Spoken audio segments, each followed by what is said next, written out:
तो जैसा कि आप समझ सकते हैं कि इस मुद्दे को भी थर्ड फेज में उठाया गया है और इस मुद्दे का असर भी थर्ड फेज के इलेक्शन में होगा। अब थर्ड के फेज के इलेक्शन में क्या क्या होने वाला है, किन किन सीटों पर मतदान होने वाला है, यह भी मैं आपको बता देता हूं। चुनाव में इस समय देश में चल रहा है और पहले और दूसरे फेज की वोटिंग हो गई है। अब 93 सीटों पर वोटिंग होनी है। जो कहा जा रहा है इस बार का चरण बहुत दमदार है, बहुत दमदार फेज है। पहले फेज दूसरे फेज की वोटिंग के बाद तीसरे फेज की बारी है, जो महज कुछ घंटों के बाद शुरू होने वाली है, जिसकी सबसे बड़ी कवरेज मेरे साथ आप इंडिया डेली पर कल दिन भर देख पाएंगे। अब सवाल यह है कि तीसरे फेज के चुनाव में कौन से बड़े चेहरे हैं, कितने टोटल उम्मीदवार हैं, सारी डिटेल मैं आपको देता हूं। कल किन किन उम्मीदवारों की किस्मत ईवीएम में कैद होगी और कौन सी पार्टी का तीसरे चरण में कितना स्टेक लगा हुआ है। तीसरे फेज को लेकर राहुल गांधी और पीएम मोदी की क्या तैयारी है, और सवाल यह भी कि क्या पहले और दूसरे फेज की तरह तीसरे चरण में भी कम वोटिंग हो जाएगी। इस बार क्या जनता जमकर मतदान करेगी और दोनों चरणों का मेको कवर कर लेगी। सारे सवालों के जवाब यहां देने की कोशिश हम करते हैं। उससे पहले तीसरे फेज की तैयारी क्या है वो आपको दिखाते हैं। गुजरात से आई हुई तस्वीर सबसे पहले दर्शकों को दिखाते हैं। गुजरात में चुनाव से पहले तैयारी पूरी कर ली गई है। पोलिंग बूथ किस तरह से सजाए जा रहे हैं यह आपको तस्वीरों को देखकर अंदाजा लग गया होगा। वहीं देश की एक और हॉट सीट है महाराष्ट्र की बारामती, वहां की तैयारी आपको दिखाते हैं। जल्दी से बारामती की तस्वीर लेकर आइए। वहां भी सारी तैयारियां पूरी कर ली गई है। बारामती की तस्वीर आप देख रहे हैं जहां पर ईवीएम बॉक्सेस लाए जा रहे हैं, वीवीपैट्स लाए जा रहे हैं। मध्य प्रदेश में भी कुछ ऐसे इंतजाम है। मध्य प्रदेश की तस्वीर देखिए। अब देश के अलग अलग 4 तस्वीरें हमने आपके सामने रख दी। चुनाव आयोग की तैयारी वैसी नजर आ रही है जैसे पहले 2 चरणों में है। यहां मैं आपसे अपील करना चाहूंगा कि आप जरूर घरों से बाहर निकलें और मतदान जरूर करें। पिछले 2 चरणों में जो मतदान में कमी रही है उसे तीसरे चरण में न सिर्फ पूरा करें बल्कि उसको क्रॉस भी कर दीजिए। पहले मतदान कीजिए फिर जलपान कीजिए। दरअसल लोकसभा चुनाव के तीसरे फेज में 10 राज्यों और 1 केंद्र शासित प्रदेश में कुल 93 सीटों पर वोटिंग होनी है।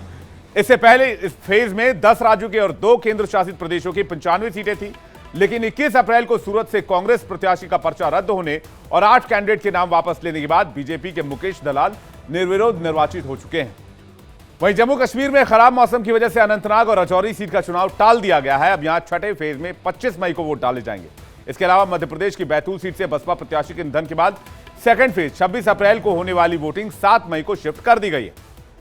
इन 3 बड़े बदलावों के बाद अब कुल 93 सीटों पर मतदान होने जा रहे हैं, जिसमें गुजरात की 25 सीटों पर मतदान होने जा रहे हैं, कर्नाटक की 14 सीटों पर मतदान होने जा रहा है, महाराष्ट्र में 11 सीटों पर मतदान होने जा रहा है, उत्तर प्रदेश में 10 सीटों पर मतदान होने जा रहा है, मध्य प्रदेश में 9, छत्तीसगढ़ में 7, बिहार में 5, असम में 4, पश्चिम बंगाल में 4, दादर नगर हवेली में 2, दमन दीव और गोवा में 2 इन सीटों पर कल चुनाव होने हैं। चुनाव आयोग के मुताबिक तीसरे फेज में 1352 कैंडिडेट्स मैदान में हैं और अगर पार्टी वाइज बात करें तो बीजेपी के सबसे ज्यादा 82 उम्मीदवारों की किस्मत दांव पर है, कांग्रेस के 68 उम्मीदवारों की किस्मत दांव पर है, समाजवादी पार्टी के 10 उम्मीदवारों की किस्मत दांव पर है, तृणमूल कांग्रेस के 6, शिवसेना उद्धव गुट के 5, आरजेडी के 3, जेडीयू के 3 उम्मीदवार मैदान में उतरे हैं। लेकिन इसमें बड़ी बात यह है कि कल होने वाले चुनाव में 7 केंद्रीय मंत्री और 4 पूर्व मंत्री चुनावी मैदान में हैं, यानी इनकी किस्मत भी कल ईवीएम में कैद हो जाएगी। बात केंद्रीय मंत्री की करें तो गृह मंत्री अमित शाह, मनसुख मंडाविया, ज्योतिरादित्य सिंधिया, नारायण राणे, एसपी सिंह बघेल, श्रीपद येसो और प्रहलाद जोशी का नाम शामिल है। वहीं 4 पूर्व मुख्यमंत्री में शिवराज सिंह चौहान, दिग्विजय सिंह, बसवराज बोम्मई और जगदीश शेट्टार के नाम भी शामिल हैं। लेकिन एडीआर के रिपोर्ट की जिक्र करना भी बहुत जरूरी है। एडीआर की रिपोर्ट बताती है कि तीसरे चरण में 244 उम्मीदवारों पर आपराधिक केस दर्ज है। इनमें से 172 पर हत्या, रेप जैसे मुकदमे दर्ज हैं। वहीं 392 उम्मीदवार करोड़पति हैं। 5 उम्मीदवार ऐसे भी हैं जिनकी संपत्ति शून्य बताई गई इस चुनाव में। और अगर मौजूदा समीकरण देखें तो कौन किस पर भारी है। तीसरे फेज में ज्यादातर सीटों पर बीजेपी का कब्जा है। बीजेपी के पास 93 में से 72 सीटों पर बीजेपी यहां पर जीतकर पिछले चुनाव में आई थी। कांग्रेस के पास सिर्फ 4 सीटें हैं। इसके अलावा 17 अन्य के खाते में गई थी। यानी तीसरे चरण में मुकाबला बीजेपी के गढ़ में है, जिसमें गुजरात की 25 में से 25 सीटें बीजेपी के पास है।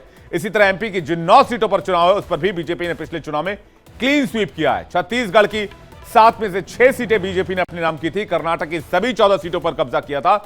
इसके अलावा यूपी की 10 में से 8 सीटें बीजेपी की थी। और कह सकते हैं कि सबसे ज्यादा स्टेक थर्ड फेज में अगर किसी पार्टी का है तो बीजेपी का। अगर बीजेपी ने 2019 वाले इस जीत को, जो आंकड़े मैंने अभी आपको बताया और दिखा रहा हूं, उसको अगर बीजेपी ने परफॉर्म कर दिया, उससे अगर बीजेपी आगे निकल गई तो थर्ड फेज तक आते आते, फोर्थ फेज तक जाते आते बीजेपी कहीं ना कहीं मेजॉरिटी के करीब तक जा सकती है, ऐसे आकलन लगाए जा सकते हैं। तीसरे चरण तक आते आते जाहिर है चुनावी मुद्दे भी काफी बदले, ये भी हमने देखा। पहले चरण में, पहले फेज में डेवलपमेंट का मुद्दा था, विकास का मुद्दा, रोजगार का मुद्दा था, कॉलेजेस का मुद्दा था, IIT, highways, expressways, bullet train, rail, इन सब चीजों का मुद्दा था। लेकिन दूसरे चरण में चुनाव मंगलसूत्र, जाति, हिंदू मुसलमान पर आ गए और तीसरे चरण की वोटिंग से पहले एक बार फिर से चुनावी मुद्दों में पैनापन आ गया है, धार आ गया। तीसरे चरण का चुनाव प्रचार संविधान, आरक्षण, पाकिस्तान, शाहजादा, पीरजादा, हिंदू मुसलमान तुष्टिकरण पर पहुंच गया है।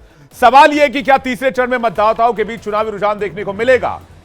मतदाता बड़ी संख्या में बाहर निकलेंगे, वोटिंग करने जाएंगे, या फिर पहले और दूसरे चरण की तरह ही मतदाता कम निकलेंगे? खैर, इसका खुलासा कल शाम तक हो पाएगा जब ओवरऑल ट्रेंडिंग रिपोर्ट आएगी कि कितने प्रतिशत मतदाता अनुमान के हिसाब से घरों से बाहर निकले। लेकिन एक बार फिर से इंडिया डेली आपसे अपील करता है कि घर से जरूर निकले, इस लोकतंत्र के त्योहार में जरूर हिस्सा ले और वोट जरूर करें। और आपको साथ ही साथ अब यह बता देते हैं कल के चुनाव में हॉट सीट कौन कौन सी है, किन किन सीटों पर दिग्गज चुनावी मैदान में है। सबसे हॉट सीट की बात करें, गुजरात का गांधीनगर, जहां से बीजेपी की तरफ से गृह मंत्री अमित शाह मैदान में है।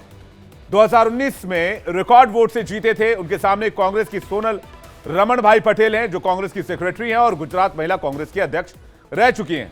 दूसरी हॉट सीट के बारे में मैं आपको बताऊं, गुजरात का पोरबंदर, जहां पर स्वास्थ्य मंत्री मनसुख मंडाविया के खिलाफ पाटीदार नेता ललित वसोया मैदान में है। मंडाविया 2 बार गुजरात से राज्यसभा सांसद रह चुके हैं। वहीं वसोया पूर्व विधायक हैं, पाटीदार आंदोलन में एक्टिव थे। बात गुना की करें तो ये सीट भी देश की हॉट सीट में आती है, जहां बीजेपी की ओर से केंद्रीय मंत्री ज्योतिरादित्य सिंधिया मैदान में है। ये यूपीए सरकार में मंत्री थे, 4 बार के सांसद रह चुके हैं। इसके अलावा इनके सामने यहां पर राव यादवेंद्र सिंह मैदान में है, पुराने भाजपाई नेता थे। इनके पिता 3 बार के बीजेपी विधायक रहे। मध्य प्रदेश की विदिशा सीट भी हॉट सीट है। यहां से 4 बार के मुख्यमंत्री शिवराज सिंह चौहान मैदान में है। वो इससे पहले 5 बार सांसद रह चुके हैं। वहीं इनके सामने कांग्रेस के प्रताप भानु शर्मा है, जो बिजनेसमैन है, 2 बार से इसी सीट से सांसद रह चुके हैं। राजगढ़ से कांग्रेस की ओर से दिग्विजय सिंह मैदान में है, जो 2 बार के सीएम रह चुके हैं, कांग्रेस के प्रदेश अध्यक्ष रह चुके हैं। और इनका मुकाबला बीजेपी के रोडमल नाकर से है, जो 2 बार सांसद रह चुके हैं और आरएसएस से जुड़े माने जाते हैं। महाराष्ट्र की सबसे हॉट सीट है बारामती, जहां पर ननद सुप्रिया सुले के खिलाफ भाभी सुनेत्रा पवार चुनाव लड़ रही हैं। सुप्रिया सुले शरद पवार की बेटी हैं, 3 बार से बारामती सीट से सांसद हैं। सुनेत्रा राज्य में डिप्टी सीएम अजीत पवार की पत्नी है। पहले चुनाव में ही ननद के खिलाफ मैदान में उतरी हैं।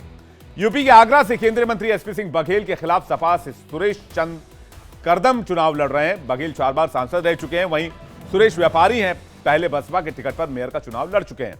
यूपी की एक और हॉट सीट है मैनपुरी, जहां पर समाजवादी पार्टी का गढ़ है और पार्टी की ओर से मुलायम सिंह यादव की बहू डिंपल यादव मैदान में है और योगी कैबिनेट में मंत्री जयवीर सिंह यहां पर मुकाबले में आमने सामने। डिंपल 3 बार सांसद रह चुकी है। वहीं जयवीर मैनपुरी सदर से विधायक हैं और योगी सरकार में मंत्री भी हैं।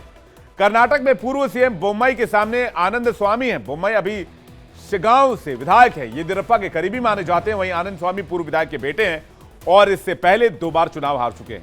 ये वो हॉट सीट हैं जिन पर कल के इलेक्शन में नजर रहेगी लगातार। कल इन तमाम नेताओं की किस्मत भी ईवीएम में कैद हो जाएगी। ये तो रही हॉट सीट की बात, लेकिन हॉट सीट पर चुनाव के साथ साथ इस समय देश में हीट वेव की भी बहुत चर्चा हो रही है। ऐसे में अगर आप कल वोटिंग करने जा रहे हैं तो हीट वेव से बचना जरूरी है। हीट वेव का अलर्ट कहां है, मौसम विभाग ने कहां का अलर्ट जारी किया, वो मैं आपको जल्दी से बता देता हूं। हीट वेव की बात करें तो पश्चिमी राजस्थान के ज्यादातर हिस्सों में, इसके अलावा पूर्वी मध्य प्रदेश, विदर्भ, सौराष्ट्र और कच्छ, गुजरात में, तमिलनाडु में, पुदुचेरी और उत्तरी कर्नाटक में हीट वेव की संभावना है।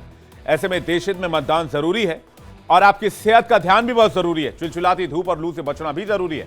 ऐसे में पोलिंग बूथ पर जाने से पहले इन इलाकों में अगर आप पोलिंग बूथ पर जा रहे हैं तो धूप से बचने की, लू से बचने की तैयारी जरूर कर लें। कैसे आप तैयारी करें वो भी मैं आपको जल्दी से बताता हूं। सुबह जल्दी जाकर मतदान का काम पूरा करें। जैसा कहा भी जाता है, पहले मतदान फिर जलपान। कोशिश करें कि 10 बजते बजते तक आपका मतदान का काम पूरा हो जाए।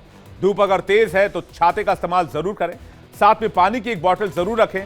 4 बजे के बाद, शाम 4 बजे के बाद धूप थोड़ी नर्म होती है। शाम 4 बजे के बाद भी मतदान करने का एक विकल्प हो सकता है, लेकिन कोशिश करें सुबह 10 बजे तक मतदान जरूर कर लें। ज्यादा से ज्यादा पानी पिए, चेहरे और शरीर को कपड़े से ढक कर बाहर निकले, तब मतदान करने के लिए जाएं। तो ये एहतियात जरूर बरतें और हीट वेव से आप अपने आप को आसानी से बचा सकते हैं।